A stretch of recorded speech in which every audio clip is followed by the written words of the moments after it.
terminaríamos temario. O sea que si ven clase hoy, la próxima quiz y clase les va a coincidir con la otra materia pues, de la mañana. ¿Listo? Entonces, para que vayan planeando la forma de estudiar, porque el tema no da para discutirlo todo en una sola.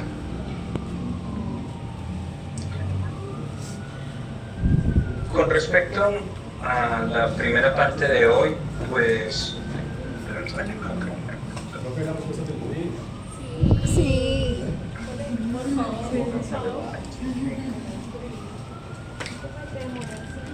Sí.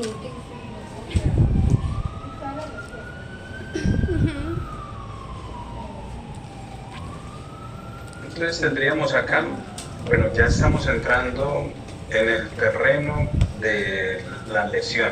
O sea, previamente los temas eran de la normalidad, de lo que hacía usualmente la célula. Pero ahora que vamos a entrar es en el campo, que está...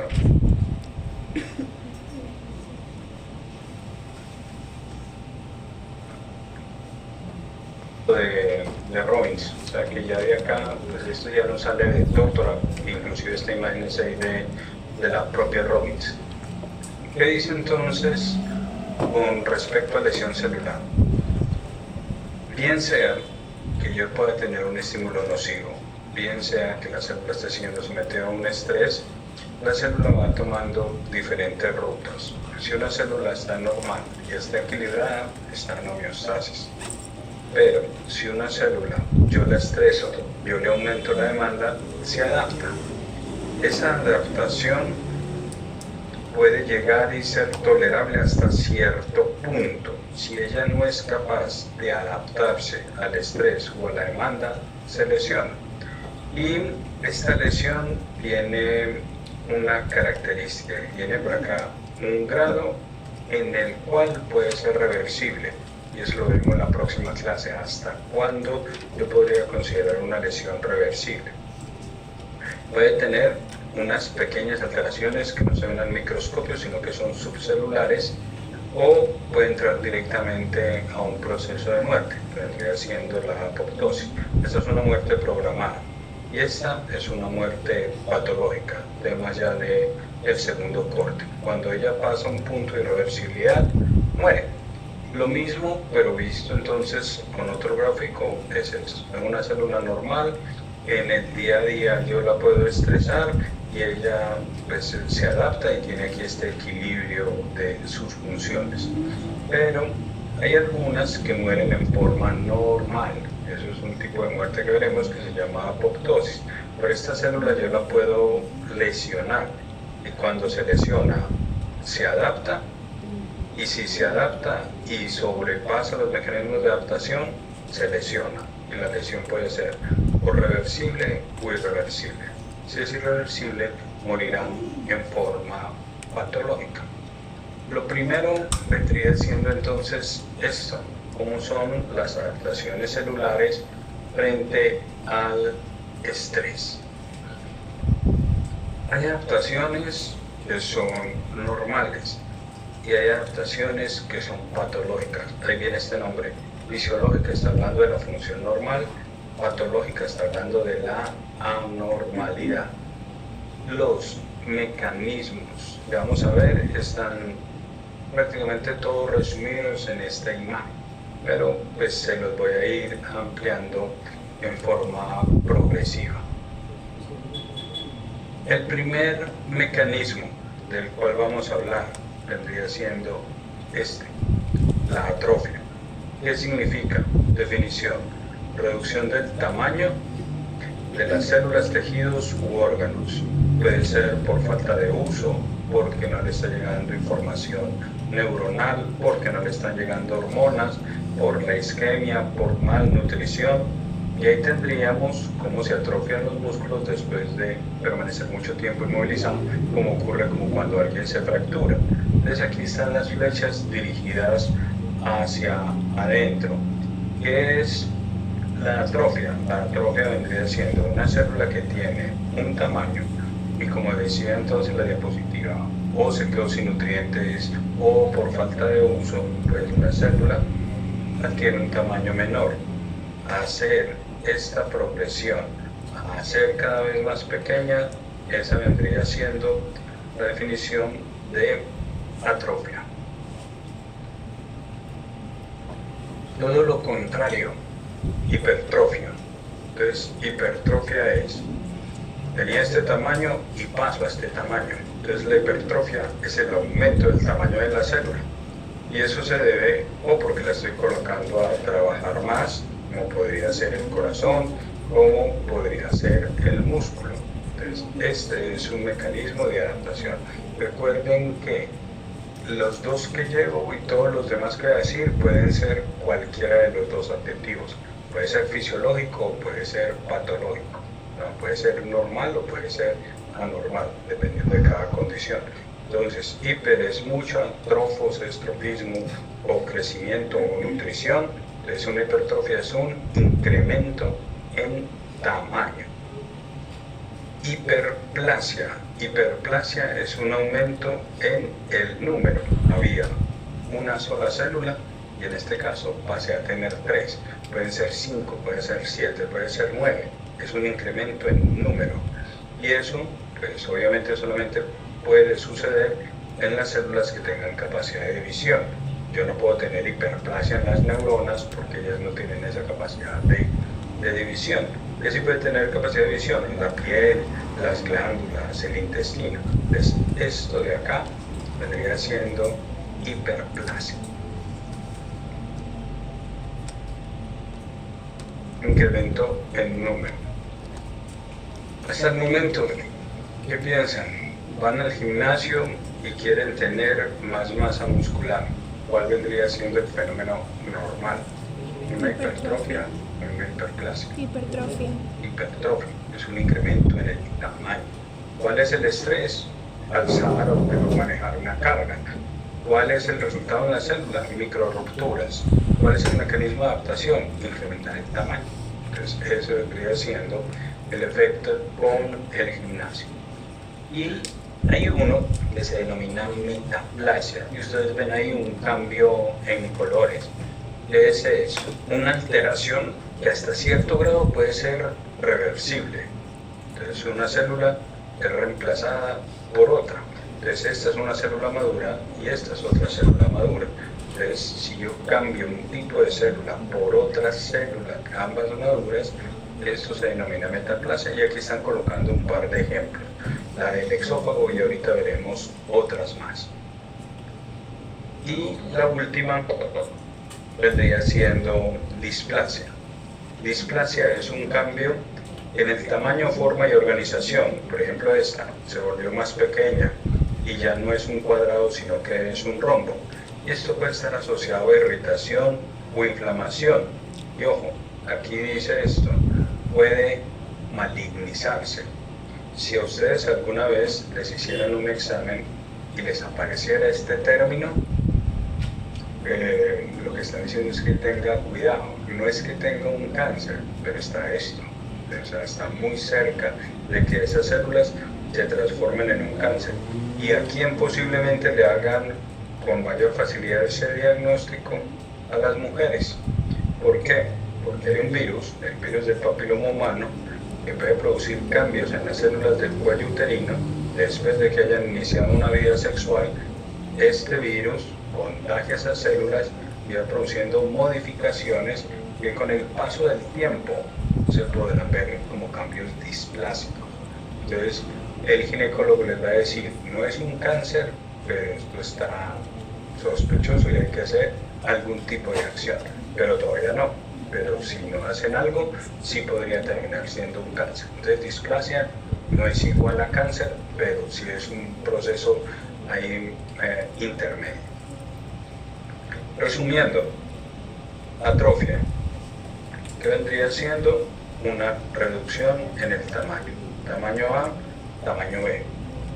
Hipertrofia, todo lo contrario, es un incremento en el tamaño.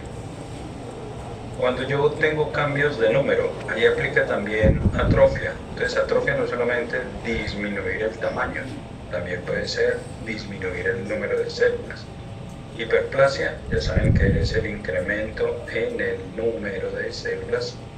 Y si yo cambio una célula madura por otra, a eso se le va a denominar metaplasia. Con perritos, ahí lo tienen entonces. La hipertrofia es un incremento en el tamaño, hiperplasia es un incremento en el número, atrofia es una disminución y la metaplasia es un cambio de un tipo de célula por otra célula. Como explicaron ahorita, el músculo es hipertrofia. ¿Cuál fue el factor causal acá? Un incremento en la carga de trabajo. Otro que sea fisiológico, una estimulación hormonal específica. Ejemplo clásico, la mama lactante. Entonces, la glándula mamaria de una mujer que ya va a comenzar a amamantar incrementa su tamaño y también podría incrementar el número, podría ser como una de las dos, hipertrofia e hiperplasia, y es con una finalidad de mayor producción de leche. Acá aparecen entonces las dos. Esta es una hipertrofia mamaria fisiológica basada en el incremento entonces en la carga hormonal. Esta imagen que aparece acá es de un corazón enfermo. ¿Qué ha sucedido con este corazón enfermo? Que acá viene este cable que es de un marcapasos y observen esta parte de aquí y se los voy a dibujar, no, se los muestro más bien en la otra. Aquí, ventrículo izquierdo. Voy a colocar en amarillo la pared del ventrículo izquierdo y voy a colocar por acá aproximadamente como debería ser. Corazón sano. Entonces, este es el hueco del ventrículo izquierdo para que la sangre pueda llenarse y pueda salir expulsada. Y este es el miocardio del ventrículo izquierdo que permite hacer esa contracción. Ahora, ¿qué vamos a tener aquí? Esto. Entonces observen la diferencia. Este era el espacio que tenía y el espacio quedó reducido a esto. ¿Qué ha sido lo que ha ocurrido acá? Que este músculo fue sometido a una carga. ¿Cuál? Una de las enfermedades más comunes en nuestro medio que posiblemente hayan escuchado a sus abuelos o abuelas: hipertensión, presión arterial alta. ¿Qué ha sucedido ahí?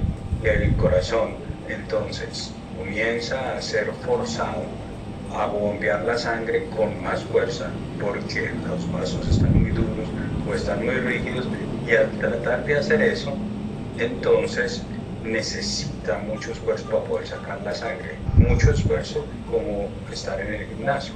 Entonces, ¿qué hace el corazón? Se va volviendo más musculoso. Ese hecho de que se vuelva más musculoso podría ser que bombeara con más fuerza, pero con este problema, que lo que va a bombear es muy poquito. Entonces ese es el problema de una hipertrofia del ventrículo izquierdo. La de la glándula mamaria era normal. Esto se va transformando en algo patológico. Entonces eso es algo que veremos también después cuando estemos hablando específicamente de hipertensión. Hiperplasia. Entonces la hiperplasia,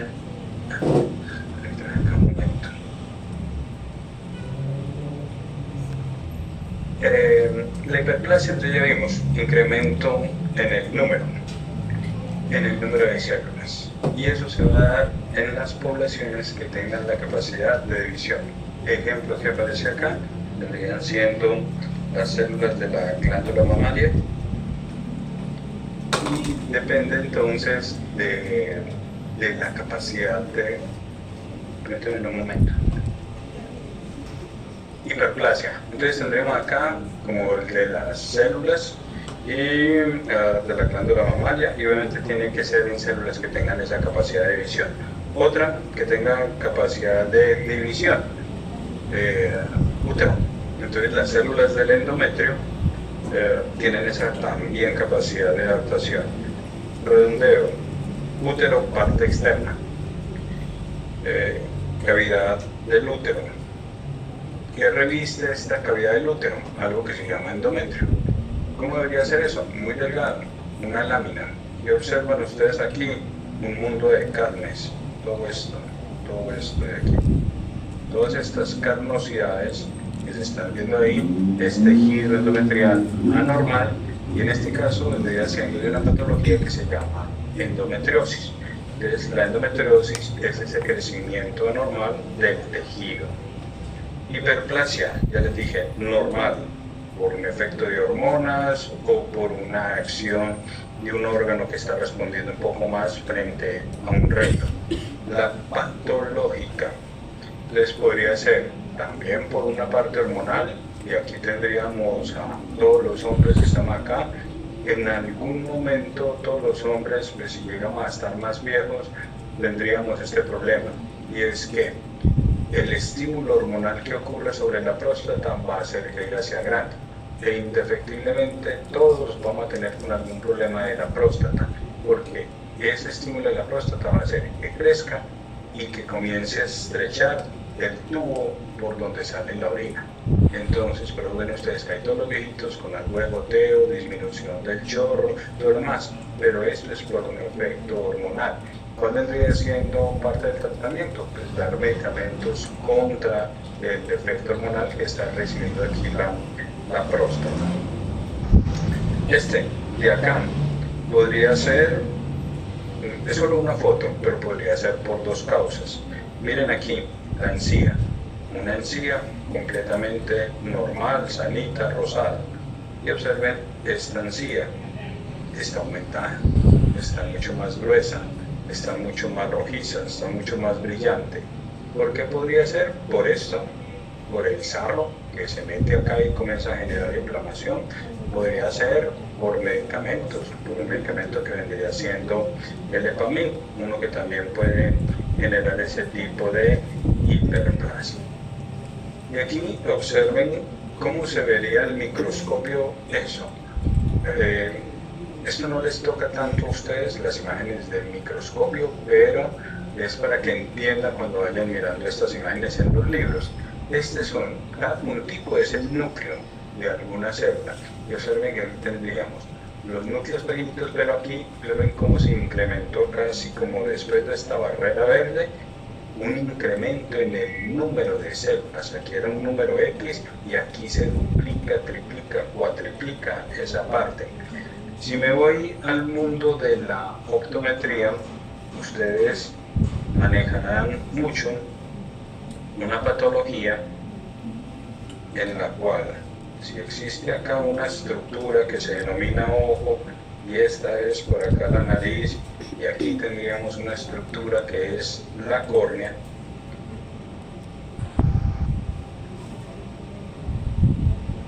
va a existir algo que es fibrovascular, que puede crecer desde acá y que podría invadir la córnea ilimitada. ¿Nombre de esa patología? Pterigio.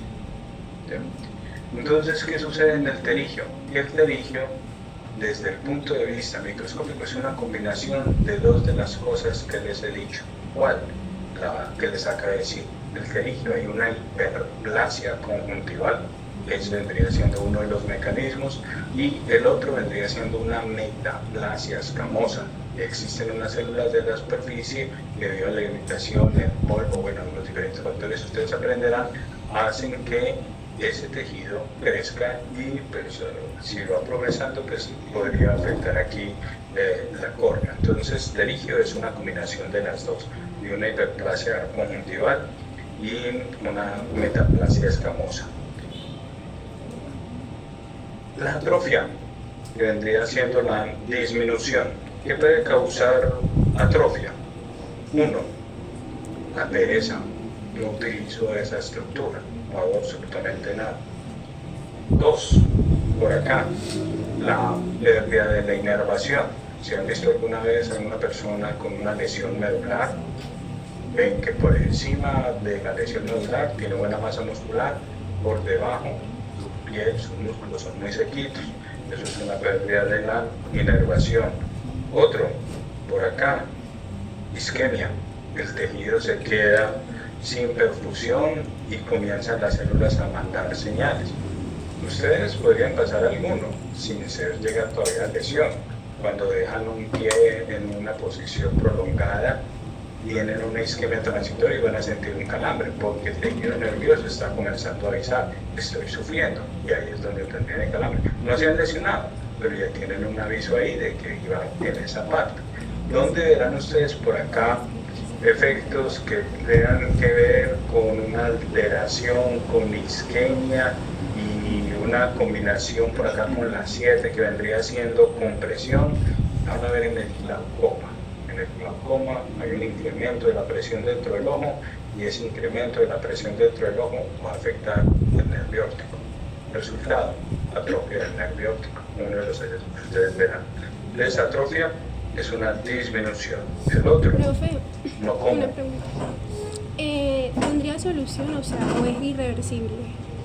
Si ya el nervio se dañó, eso no tiene vuelta de hoja. O sea, lo que se puede hacer es evitar que el daño se extienda. Entonces, por eso es que los oftalmólogos que manejan glaucoma inicialmente mandan gota a gota, van mirando cómo se va comportando la presión, van haciendo un seguimiento de cómo está campimétricamente ese ojo, y si lo ven algunos, y si la persona es juiciosa, pueden hacer hasta cirugías preventivas, por ejemplo, dependiendo del tipo de ángulo, hacer iridectomías, o sea, para abrir y poder que el líquido circule bien. Pero lo que se hace es preventivo antes de, pero si se daña el nervio óptico, no tiene, porque no hay una forma de reemplazarlo. Tendríamos el otro, pérdida de estimulación hormonal. Posiblemente lo estén viendo ahorita con sus madres, ¿sí? O ya con las abuelas, que vendrían siendo que la gran mayoría de las madres de ustedes están entrando en menopausia. Deben estar por ahí 45, 50, 55 y tenían menstruación y dejaron de tener menstruación. ¿Y que dejaron de tener? Estrógenos y progesterona. Y todo su cuerpo tenía receptores de estrógenos y progesterona.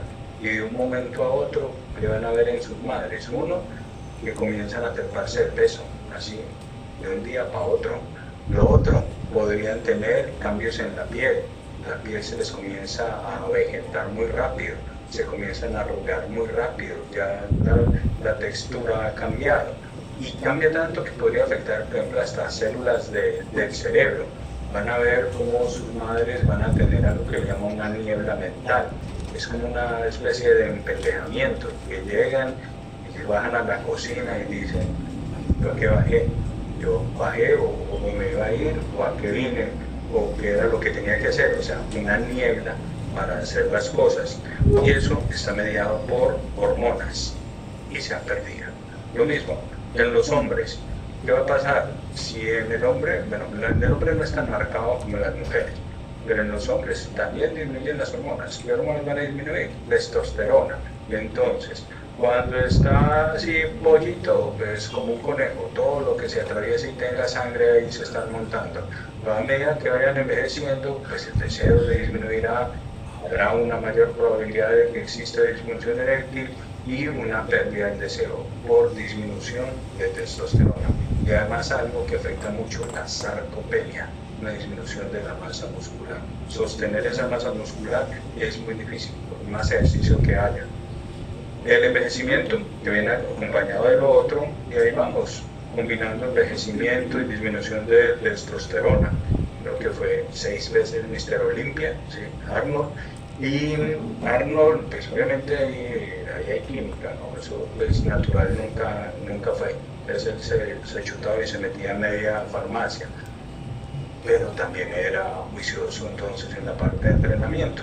Hoy sigue siendo juicioso en ir al gimnasio y todo eso, pero por más que haga terapia de reemplazo de testosterona, por más que siga, no podrá volver a esto, porque es un proceso normal dentro del envejecimiento. Los que se fracturan, masa muscular A versus masa muscular B. Cuando les quitan el yeso, verán que ese músculo está muy delgado, está muy pequeño. Falta de perfusión por acá. Este era un testículo normal y acá un testículo atrófico. Posiblemente porque la persona tuvo una torsión de testículo, este testículo se quedó sin irrigación y quedó así, pequeñito. Infecciones urinarias que le dan tanto a las mujeres. En un hombre es muy raro que haya infección urinaria.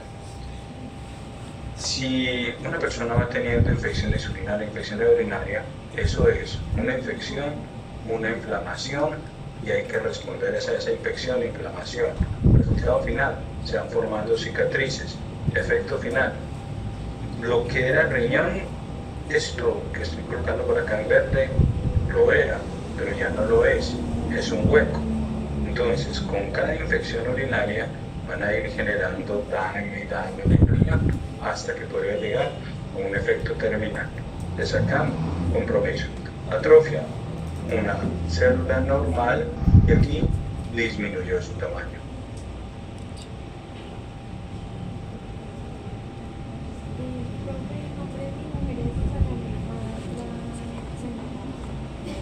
No, la menopausia es única y exclusivamente de mujeres. En los hombres se llama andropausia. Y las mujeres es muy definido, por ahí tipo 40 o 50, porque tienen unos óvulos y esos óvulos ya no están. Entonces, esa es la causa ya de la menopausia. En los hombres es por una gran cantidad de factores. Alimentación, ejercicio. Entonces, hoy en día hay mayor sedentarismo, eso disminuye testosterona, entonces van a tener efectos andropáusicos más temprano. Lo otro es poblacional. Con cada generación van disminuyendo los niveles de testosterona. Es decir, mis abuelos tenían mayor cantidad de testosterona que mis padres, que mi padre tenía más testosterona que yo, y yo tengo más testosterona que los pelados de acá, generacional, por la parte de disminución, una parte con la alimentación, con el manejo que se le dan los sueños. Pero sí progresivamente se ha visto eso, y la suplementación, pero pues, de diferentes cosas que se necesitan para que la testosterona funcione. Pero entonces no es la misma. Lo que les decía, entonces, fondo de ojo con papila normal, esto es el nervio óptico, y este vendría siendo un nervio óptico de una papila glaucoma 2, está muy pálida, está pequeñita. Entonces, esto de acá es una atrofia del nervio óptico secundaria a una patología que vendría siendo el glaucoma. Metaplasia, cambiar una célula madura por otra célula madura. Acá, esta célula es una columna y acá se volvió una escama. Entonces esto es cambiar de un epitelio columnar a un epitelio escamoso. Causas: el cambio en el microambiente, reacciones adversas. Y le pongo diferentes ejemplos de metaplasia. El tejido original era un cilindro. ¿Qué hizo esta persona? Fumó cigarrillo, tenía cálculos urinarios. ¿Qué pasó con su estructura o del pulmón o de la vía urinaria? Que cambió de ese tubo a ser una hojuelita, una escama, una transición. ¿Que podrá llegar a ser canceroso? Sí, pero todavía no lo es. Entonces, esa es la primera. La vejiga tiene un epitelio de transición, es afectada por cálculos, se va volviendo escamas. La gente que sufre de reflujo, gastritis, todo eso, ¿qué le va a pasar al exófago? El exófago tiene escamas, pero se van volviendo cilindros, porque va siendo expuesto al ácido del estómago. Y ahí tendríamos, por ejemplo, este que es muy de optometría, una deficiencia de vitamina A, hace que el tejido de las glándulas, que es un cilindro, se vaya volviendo escamoso. Entonces van a existir diferentes patologías por vitamina A, que luego ustedes verán en optometría, en la cual las glándulas no funcionan bien. De los diferentes tipos de glándulas se verán. Por acá, el traumatismo crónico puede hacer que el fibrocolágeno se vaya volviendo cartilaginoso u óseo. Y aquí ¿qué tendremos?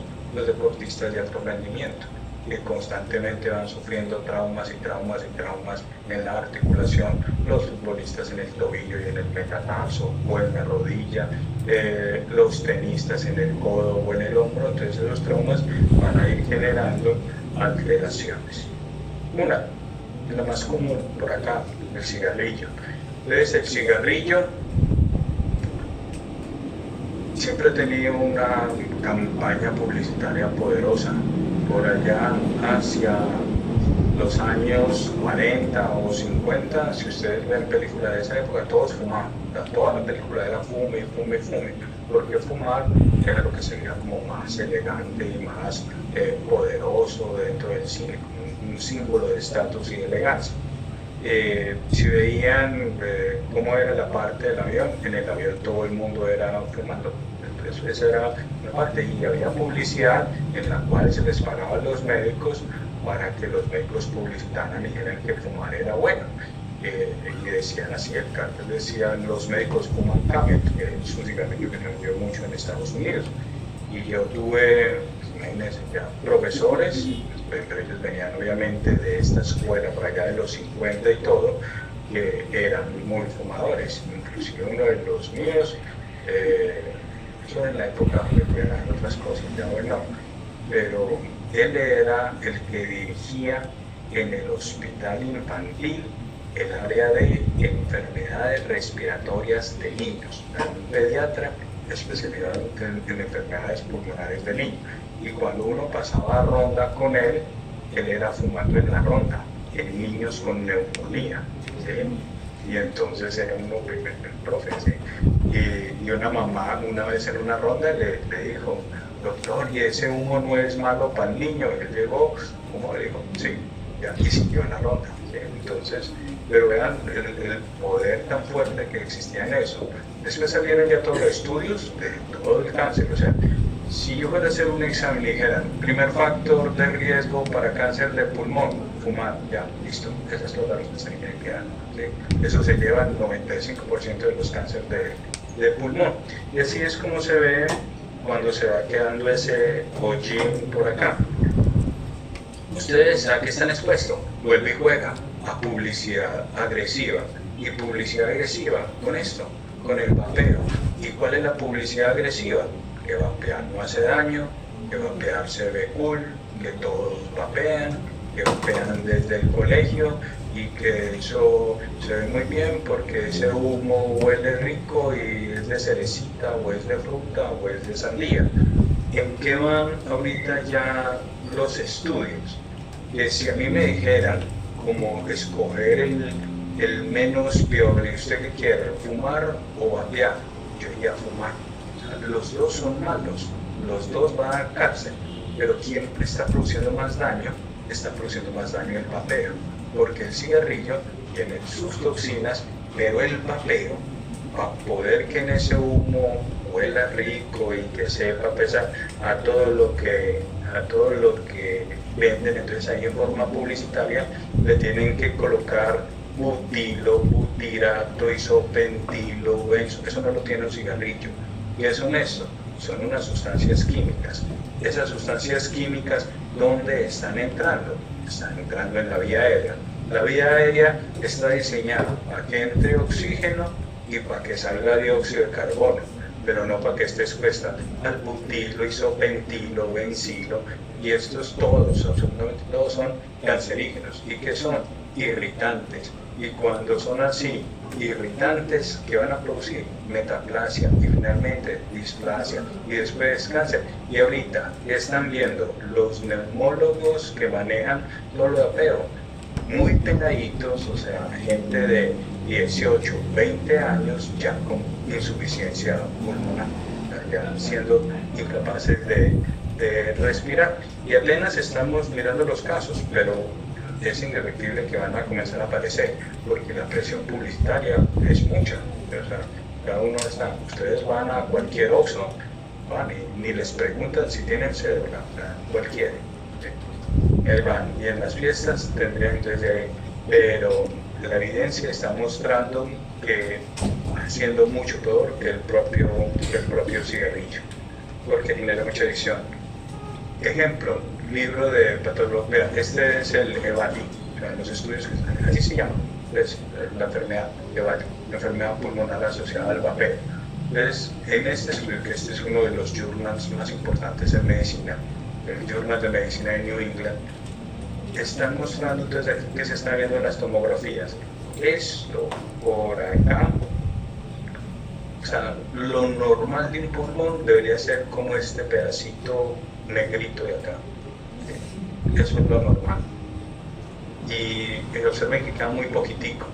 Acá ustedes ven esto como si fuera, el nombre está muy bien puesto, un vidrio esmerilado, como esos vidrios de mesa que tienen ahí como su craqueal. Entonces todo esto de acá es vidrio esmerilado, el patrón de opacidades, que están hablando de que el pulmón tiene una enfermedad difusa, y hacia allá mucho más complicado, o sea, ya tiene unas zonas que están consolidadas. Entonces, vapeo es mucho peor que el propio cigarrillo, ¿sí? Va a producir una metaplasia mucho más rápido. Gastritis, observen, esto es lo normal del exófago. Esto rojo, pelado, raspado, como si hubiera cogido con una liga y lo hubiera despulido. Esos son cambios por la acidez en el exófago. Un tipo de célula cambia hacia otro tipo de célula. Resumiendo, como en un mapa mental, la adaptación celular corresponde entonces a cambios celulares que en su gran mayoría son reversibles y que es una respuesta a cambios del entorno. Los cambios pueden ser en tamaño, pueden ser en forma, pueden ser en la función o pueden ser en el número de células. Esta adaptación puede ser fisiológica como parte del desarrollo. Parte del desarrollo, crecer, pasar de tener un tamaño de niño de 5 años a adolescente de 15, adulto de 20. Entonces, esto de aquí. O puede ser patológica frente a agentes externos, como le está explicando ahorita con el vapeo. Dentro de los mecanismos de adaptación, estos que aparecen aquí como en rojizo, la atrofia, la disminución en el tamaño o en el número, la hipertrofia, el incremento en el tamaño. Puede ser normal, sí, como en la glándula mamaria, puede ser patológica, como en el corazón, en la hipertensión. Hiperplasia, incremento en el número. Otro ejemplo de hiperplasia para ustedes, el pterigio. Recuerden que el pterigio tiene dos, tiene hiperplasia y tiene también metaplasia. Metaplasia, un cambio de célula por otra. Y ahí tendríamos los diferentes mecanismos. Entonces, cuando ustedes estén leyendo patologías, verán que muchas veces en la descripción donde dice anatomía patológica, dice, en el microscopio se observa hipertrofia, hiperplasia, atrofia, displasia. Entonces deben entender estos términos. No va a ser un receso, 20 minutos, y continuamos con